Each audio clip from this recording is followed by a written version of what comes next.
as we finished last time, we now have a new turn and have a recruitment offer for a captain for 41 gold. Let's click OK. And what I just remembered since the last time I played, there's an easy way to recognize commanders. They always have names. So you see we have Vilgo the captain, and our catapults don't have names, just like our Piccaneers and so on. Now, if you remember, last turn we moved back to, let's say, intercept any movement of these goblins, but they moved into the iron block and took it, therefore our iron income is reduced. Also here is still the dwarf worker, but he didn't do anything dangerous. By the way, the scout we hired last turn, as he has no name, he is no commander and cannot move on its own.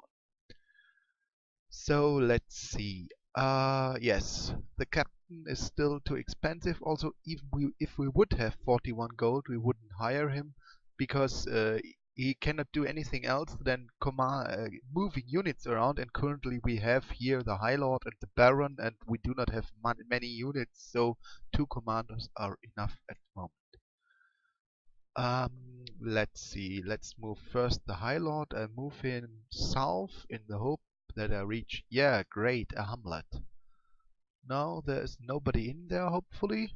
We don't have a scout unit with us, so there might be stealthy units, but usually there aren't stealthy units in hamlets.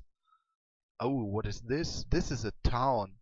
If you look at the bottom of the page, you see it gives 4 gold income, and this other sign, this next sign, this carriage, or means that it gives 1 trade point. The next point, this big shield, this Roman shield, means that it has some fortification structure, and the next item, this catapult, means that in a battle taking place there, siege weapons fire in these negative numbered battle rounds. You see, the other place where we have is here our Baron's Castle, which also has such a catapult symbol. And it has a different number of shields because it's probably a bit better fortified. Yes, the next symbol, this crown symbol or king symbol, means that we can recruit units there. So we can recruit units here, but if we would own this place, we couldn't recruit units there. And the last thing, this Illuminati symbol also means that if we have a unit standing here, it has a side range of 2. Therefore we see this part of the ocean. Therefore it's sometimes useful to just let 1 unit stand in such place to have this additional side range. So let's look at this fortification. You see the difference? Our Baron's Castle had 2 lines for archers, and this only has 1 line. Also the wall is not as high, therefore I think this is a wall which reduces damage only by 0 to 3 and not with 0 to 6 as our Baron's Castle wall does. Also it does not have iron gates but just wooden gates, and you see wooden gates aren't fire immune. They are not fire vulnerable but also not fire immune. And they can be damaged by lightning, I think, because it has only cold resistance and poison resistance.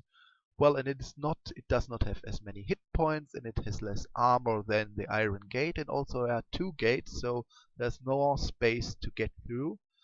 So this is not as good, as good fortification as of our Baron's Castle, but it's still a fortification. If you would attack here, these archers, they have range 5 increased by 2, I think, from standing on the wall, and they are hard to damage due to this extra wall protection. So they could fire at our units, while at least our melee units wouldn't doing anything useful except attacking these wooden gates, and the return fire from our archers would not be very good, so this could be a tough fight. And especially here we just have 4 units, 3 cavalrymen and High Lord. If we attack with them here, they will get all killed and probably not even breach the gates. Because these are 8 archers firing at them, they need at least 2 turns to reach the gates, and then probably 1 or 2 turns to bash them down. That means that 32 shots are fired on them before they can engage the enemy in melee, so they will die before they fight in melee. So we will for a moment ignore this town until we can bring a larger army or maybe some siege equipment. Now, the High Lord has finished his movement. Yeah, what I forget to tell is each turn is actually not a month. Each turn is a month, and therefore 3 months are usually a season. So we just had 3 months there. We started, let me think, it starts in first month of summer. So we are actually should be in something like 3 months of summer, 3 months of autumn, 3 of winter. We should be in turn 10. Let's see if that's now we can't see. We're here in the stats where it's turn 10. Okay, but let's see. Yeah, we have here these goblins. So I want to have back my iron. We are far stronger because our spearmen are a lot stronger than these goblins. While they are 10 goblins, we have stronger units, and we have 12, so it should be okay. Though again, this will cost us 4 movement points, so we will lose 2 movement points in the next turn. There is no risk for the castle because the only thing that this dwarf worker could go here and then in next turn attack the castle, but the single dwarf worker would not win against the scout on the castle wall. So we can pick this fight. We can't recruit anything useful, so it's end turn. Attacking independence. Now again the negative rounds at start of battle. Now movement. As you see, the attacker moves slightly earlier than the defender, so first the attacker movement and then the defender movement. And now again the movement happened. Now our longbowmen fire. The melee attacks cannot happen due to too large distance. And you see they just pick out nice numbers because they only have 2 hit points. Also, they have less initiative than our spearmen, so probably now in the next round our longbowmen and spearmen will kill them all off without them getting to attack at all. So you see, initiative can be rather important. Oh no, I forgot. Our longbowmen shoot after their attack, but there was only left 1 goblin for attacking, and this attack the damage was only 1 and soaked up by shield, so no damage dealt. And you see, goblins are not that strong, at least against our forces. Now winter is here. Oh, sorry, we were in late autumn. Sorry, so we were only in turn 6, and now winter is here. Winter is coming, yeah. High Lord, 95 gold. You see this High Lord, the last High Lord was cheaper, 54 gold. And again, here's the name, Harold the High Lord. Yeah, early winter. So what can our Baron do? He should go back and maybe collect the scout, because I prefer to have a scout when moving in woods, because remember there are units with forest stealth, and the goblins, they are quite easy, quite weak units with forest stealth, but there are other units which are stronger, and I want to see them before I move in to fight them. So here I move the Baron. Farms. Farms are great. You might think that farms, being in snow, they are not good. They give 1 gold only, and it's half due to snow, but there is a big advantage for farms and hamlets for a Baron, which we will talk later about. And we can't do anything. End turn. Now we always have to keep an eye on whether some force takes our hamlet. For example, these boars could conquer our hamlet. Maybe they don't do, maybe they move, maybe they keep standing there, maybe they move into the forest, a region we don't know, but at least we could lose this hamlet and we wouldn't get any message. As we don't have a defender there, they would just move in, it would be lost, and we wouldn't receive any information. So therefore we sometimes have to look for the map and see whether we still own everything that we actually want to own, or whether some of those rendering units took something away. But we can ignore them for a moment because they are not aimed for attacking our sites. They just mostly move around random. You see this dwarf worker, he could have easily taken our farm, but he moves around more or less random and therefore moved to the mountain. But I think some units have preferred areas, so probably the dwarf worker will prefer to move in the mountains, while the boars will prefer to move in the forest, and so on. But they also move out of the forest. So our High Lord, he can just conquer the farms. What we have there? Here, this is a watchtower, as the name implicates, and as you see from the symbols, it's just a defensive structure. Siege combat happens there, and it has a side bonus. So usually it is only good for watching the area. Therefore, I did not consider conquering it, because also it would be difficult to conquer, because again, while it's only 3 archers, there's still a gate and they could fire a few shots. Here we have another watchtower, similar defense. Again, I don't see much reason to conquer it. And here we have something interesting, in Market Village, which gives us 3 gold and 1 trade point, and it's only defended by 1 bandit and 2 slingers. And if you remember, bandits, yeah, they fire some fire with their bow, but their staff damage is only 1 to 3. And the slingers are really weak, 1 to 2 damage, and in melee they just use their fist to deal only 1 damage. By the way, even this damage can roll open-ended in a sense, but it is calculated differently. With this damage, if a 2 is rolled, then another roll happens with +1, and so on. Here it is that a separate chance is for it to increase by 1 damage. I think the chance is just 20%. So this usually means that he only deals 1 damage in melee. So in melee he's completely unable to harm our cavalrymen, as they have a minimum damage reduction of 1. And yeah, therefore this, if we had a movement point, we would immediately attack there, but we don't have left any movement points. But by the way, this is a high-risk adventure these guys are at. We could at any point in time move a square, and then right next to us, without any movement points left, there's some strong force and attacks us, and they are killed. But you see, there's also a reward in the risk. We have an increased income, already 7, and especially this place will also increase income. Especially these, if you remember, the snow line in summer was here, I think. So sometimes these hamlets and farms are sometimes not with snow, so then they generate more income. Now what you do? You collect the scout. Hopefully the dwarf worker will stay in the mountain and not steal any income from us. 1 scout again. But we already have a scout. Do we need another scout? But 23 is also not a bad price.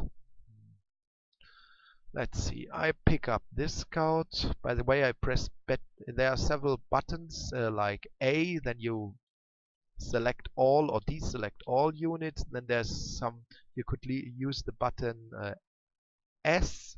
This would remove slow units where we don't have any, and the key F would include fast units only. That way you can select units for different speed. Sorry. So now our Baron, you see now if we now move out, no, it doesn't show yet. Okay, our Baron will kill the dwarf worker, so he does not worry us any longer. By the way, this will mean that he cannot move in the next turn, because he has only 1 action point left. Moving on to snowy mountains costs 3 for mountains, as you see, and 1 for snow, so it costs him 4 movement points, so next turn he will not be able to do anything.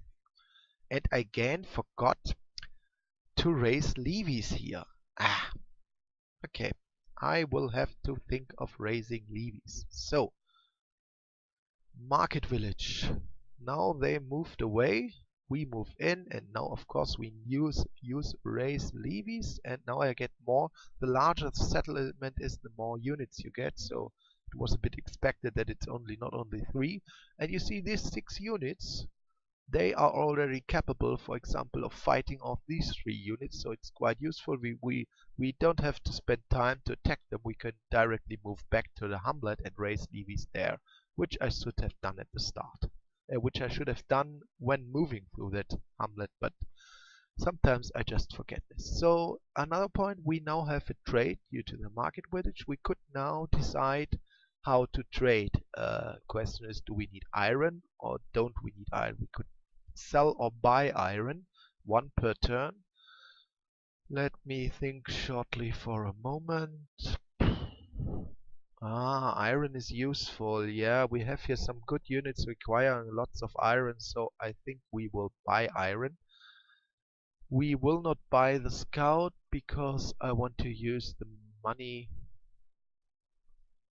We will. No, we will not buy the scout. There's no reason because we have no enemy. We have here, while it's bad for income, this area where there's snow and where we had to move quite some distance to conquer something else.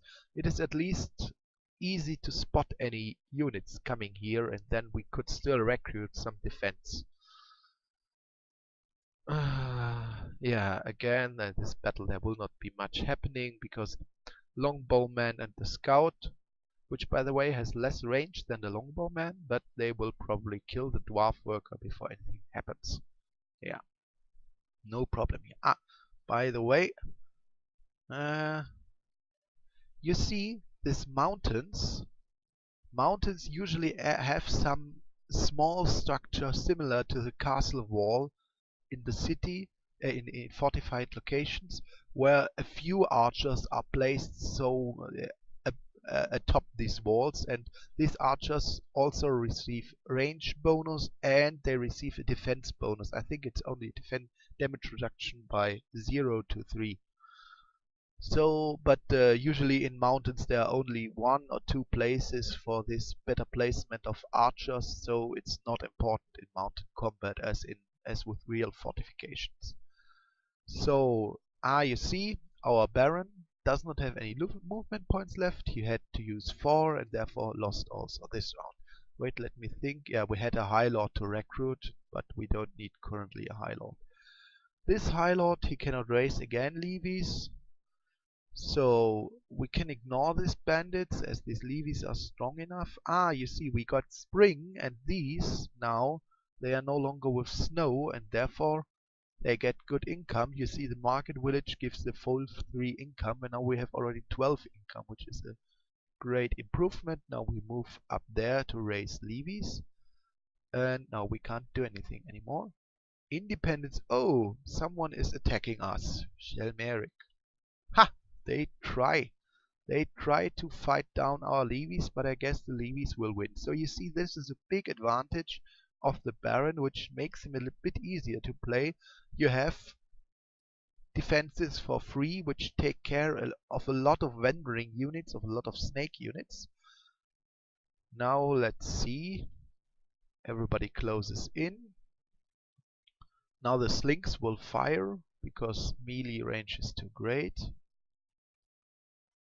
Yeah, this guy has a bow, so well, but now we are in melee, and now you see it's easy for them to kill him with their spears. And now this guy won't live long. So nobody lost. Yeah, not worth anything. It's what I don't know if they all get killed when I can then raise levies anew. So now we can move here in the forest because we have now a scouting unit with us. Here, where is it? The scout. So at least we see stealthy units, but they don't see. Okay. Now we have something interesting here, not the swamp with 5 bog beasts. Oh, these are not that weak. You see 19 hit points. They have some poison spit with a distance attack, a bite attack, so they are as good as 2 spearmen. So my force of 6 spearmen and 5 longbowmen, it wouldn't be that good. Especially the poison would deal a lot of damage. Probably lose some Maybe we would even lose the battle. I don't know. But fortunately, yeah, these swamp units in swamps normally, if they are such, such greenish things with swamp move and with poison, they usually stay in swamps and are stationary. So I don't have much worry that these guys move. But here we have an ancient forest, which is with 11 deers. You see, deers are, while they have okay 6 hit points, little moral, magic resistant and fast, they do little damage, only 1 to 2. So these 11 guys are no real match for my force, because we deal a lot of more damage, probably twice as much. But what's important to know about the ancient forest is that it spawns animal unit at quite a large rate. So let's say I could expect that during a year maybe something like 1 or 2 animal forces spawn here in the forest or around the ancient forest, and they will travel maybe here and take something from us or even attack our castle. So this ancient forest is at least should be taken care of, which is good because some classes can take control of ancient forest and the Baron is among them. Mid-spring. Okay, so here now we wanted to undo my mistake of not raising levies. We could raise a fort here, which, come on, a few more. Oh my god, just 2. That's not good defense. Well, let's raise a fort. Then they are a bit better defended. You see, it costs 50 gold and 6 movement points, so our High Lord could not move next turn. You see, at the moment it's a hamlet. We invest. The hamlet brings in 2 gold, so it's halved for winter. And if we make a raise fort, we have 50 golds less. Okay. And the structure looks different. A motte and bailey. Well, and it gives now 3 gold. So we invested 50 gold for an increase of income of 1, or because it's in snow, because for income increase of a half, and it now has a fortification and siege damage can happen. Now it has at least a wooden gate and a wall, and now these 2 levies, as they have slings, at least are not that bad anymore. At least they could fend off something like 3 or 4 bandits. They probably will manage because they are rather well protected on the walls. So now my turn is over.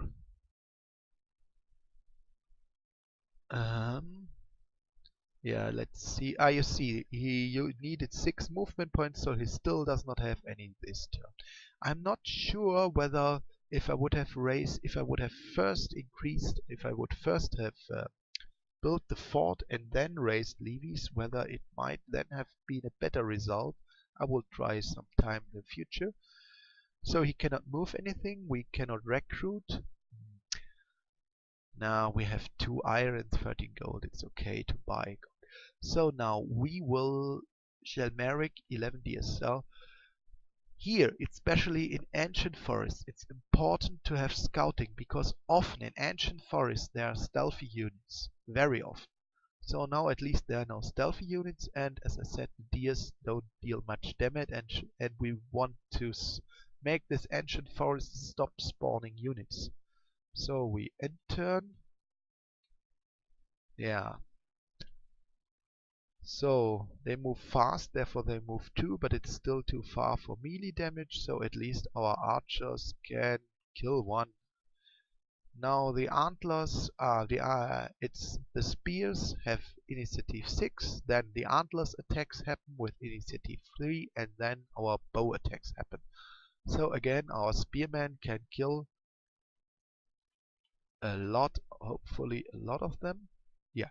Now you see these guys now here, because there were more melee units, they moved around us, and now they engage some of our archers and our scout in melee, and they have to use melee attacks. For the scout that's okay because he deals the same amount of damage, but the longbowman deals slightly less damage. And of course they don't have hits, they don't have shields, so if these units would have more damage, would deal more damage, it would be problematic maybe, and we could lose one. But now, the spearman attacks. Yeah, again the spear. Oh no, he killed our scout. That was unlucky because with just 1 to 2 damage, and our scout had 5 hit points, he rolled open-ended 4.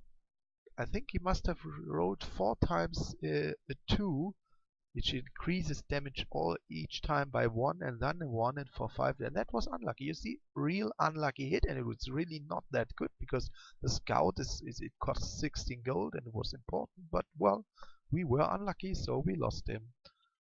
You see again 5 damage. So beware of deers. Now kill them.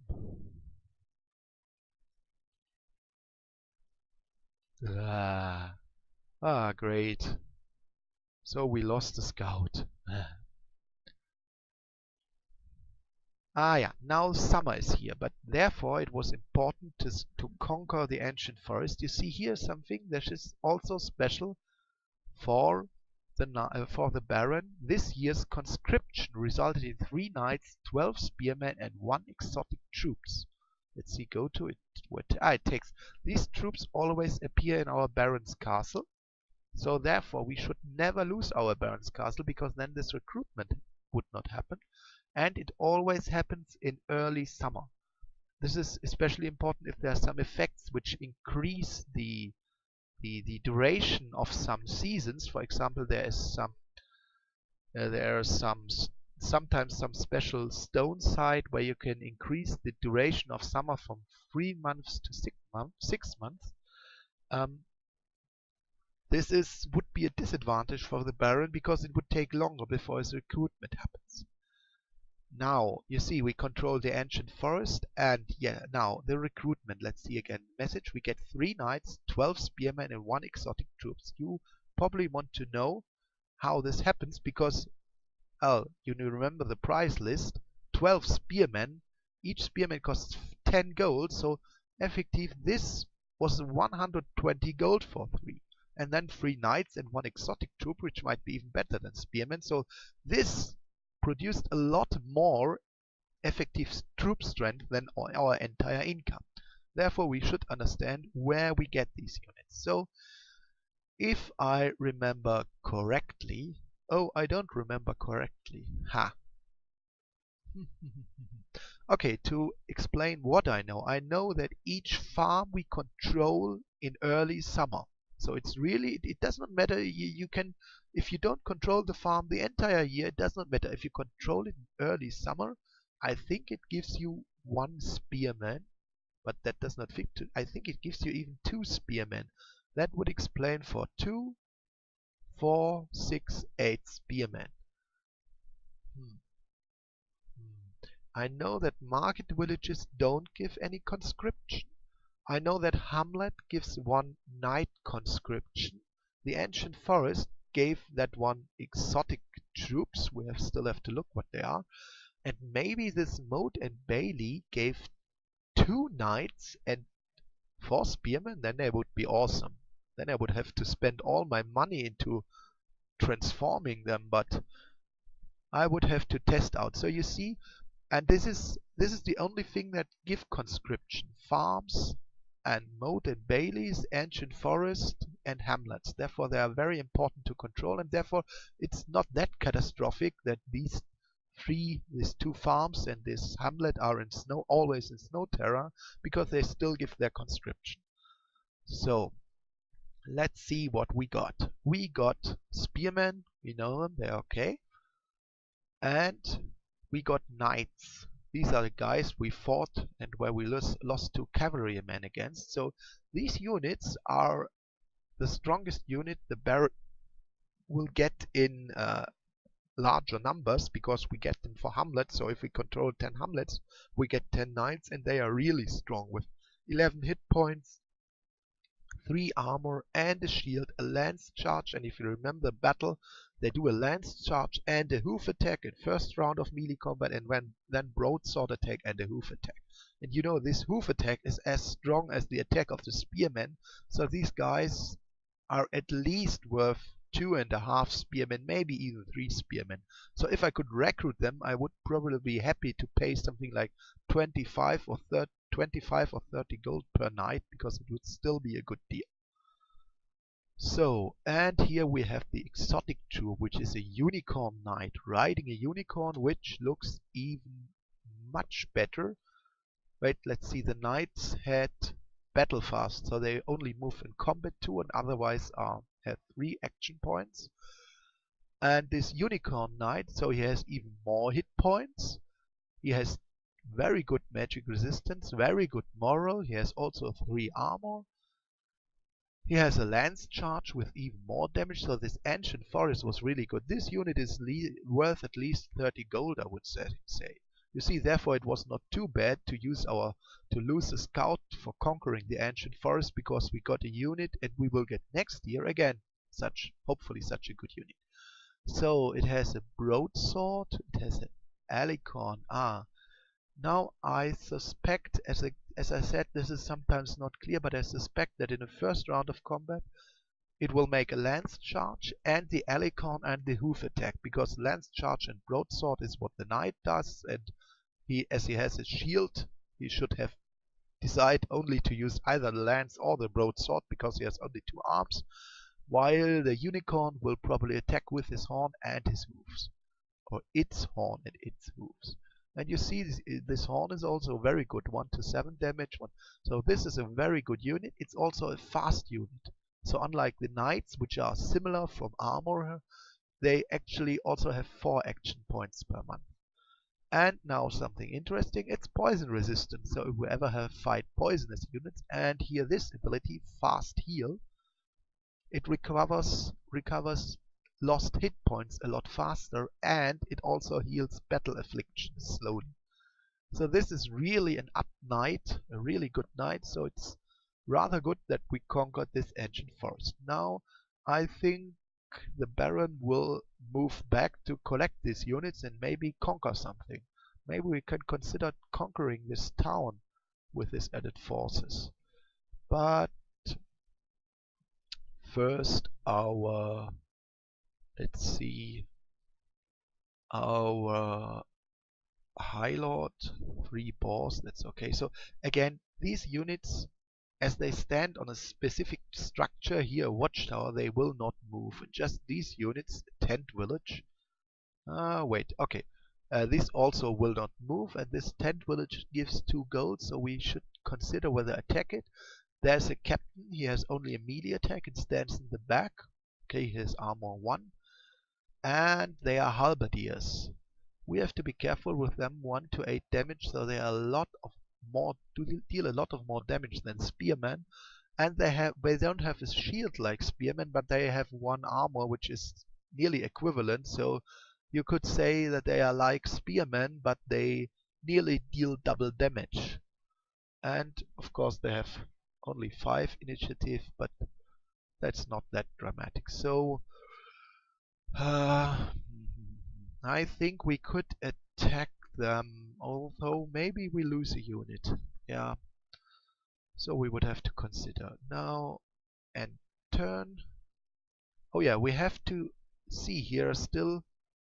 You have always to check units. You see, you look at this and say, hey, it's just deers, these weak ones, only dealing 1 to 2 damage, and then actually they are 2 beers, and you see 28 hit points, 3 attacks, and they do all these 3 attacks, 2 of them, so this is actually quite a strong force. And we have to watch them because they have a tendency of retaking the ancient forest. They tend to move in forest, of course. If they now move in the ancient forest, it will be retaken.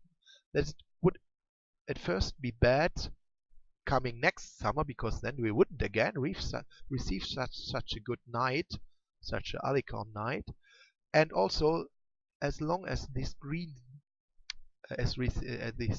green bordering is around this ancient forest, so as long as we control it, as long as it's our forest, the ancient forest does not spawn any units.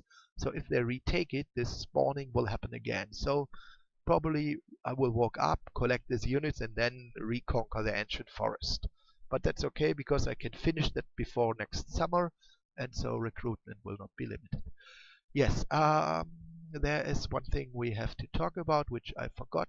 It's always good to control these areas because we have sight range around. Here we see around, okay, we don't see stealthy units, but we at least see something, and therefore we have information. And yeah, what I didn't yet talk about was one stat. Sorry, this is XP. These units get experience points. They get one per turn, guaranteed, and I think they get one or two extra per battle where in which they join and fight with. So I'm not certain whether there's some special for some large battles get more XP or so. So these experience points don't have that much effect, but a slight effect.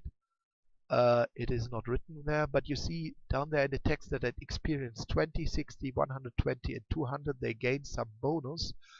And I think we can... Do we have someone with XP 20? No. No, so next turn they will have 20 and then we can look at. And I think I will sell iron. The reason is it's probably really good to improve all hamlets and it costs 50 gold each time, so I will need a lot of gold. So end turn, and yeah. It's still snow, so we still have to use a lot of movement points to get to the hamlet.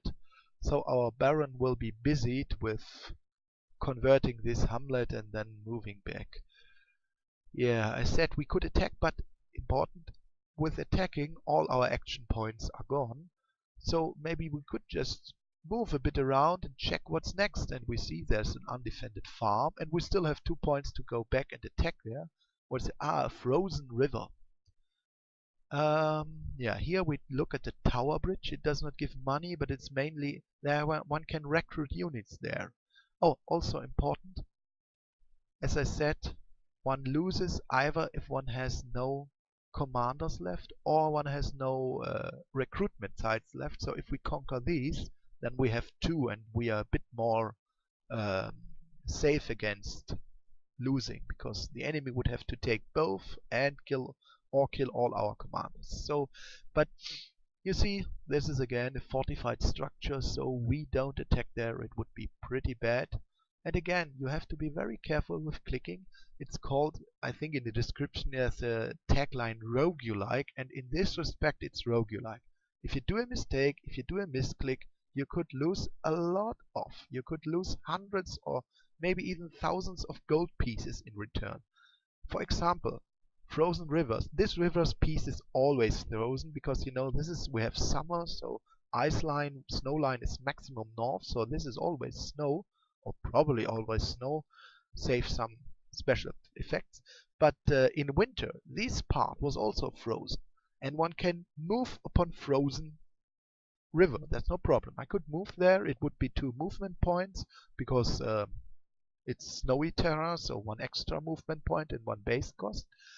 But what happens if you get into spring or summer? Well, that's easy. It melts and then there's water. Can our units swim? No, they can't swim, so they drown.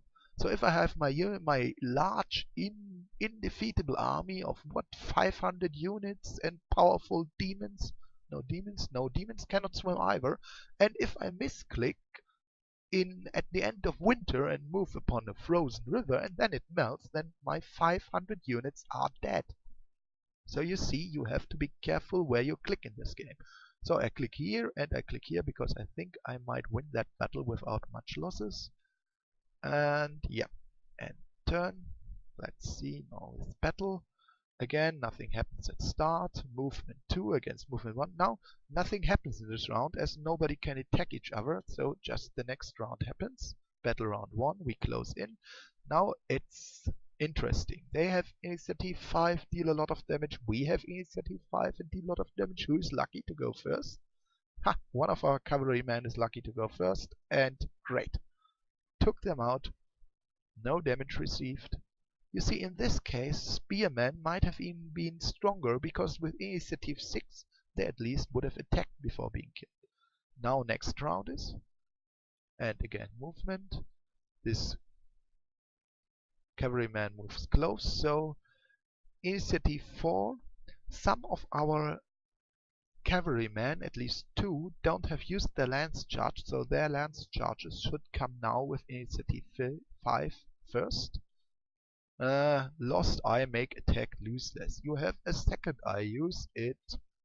Oh, 70 points of damage. You see, it can deal a lot of damage. And we didn't lose anything. Great. Nothing happens. So now the boss. You see, you can ignore to some extent these units. It's important not to waste your movement points and your strength on fighting all these wandering units. You clear them up later, and you first go in and try to conquer useful sites. So I just check out whether. Hey, here I can also raise levies. Great. From tents. 3 levies. Okay. Better than nothing. So now I think I will cross into the mountains. Oh, what we have there. Oh, a gold mine. Gold mine is, as you see, it's the place with the greatest single income boost. I think it's 12 or 16 and 3 iron, but be careful, there are 60 units here. Look at it. So this is quite some fight. So I think it's rather weak defense for gold mine. Sometimes gold mine are defended even with more forces, and yeah, there's at maximum 1 gold mine per map. Sometimes there's even no gold mine, but the gold mine is always a big target, and you can expect the computer players, if they know about the gold mine, to come and be regular try to take it, because you see it gives 60 gold, so it's very important. Also, there are some nasty random events where some elder dragons or large elemental forces decide to capture the gold mine, and then it might even, so the gold mine is, don't expect to hold it for a long time. So we move here, and I think we could recruit something now, but I want to spend 50 golds here, and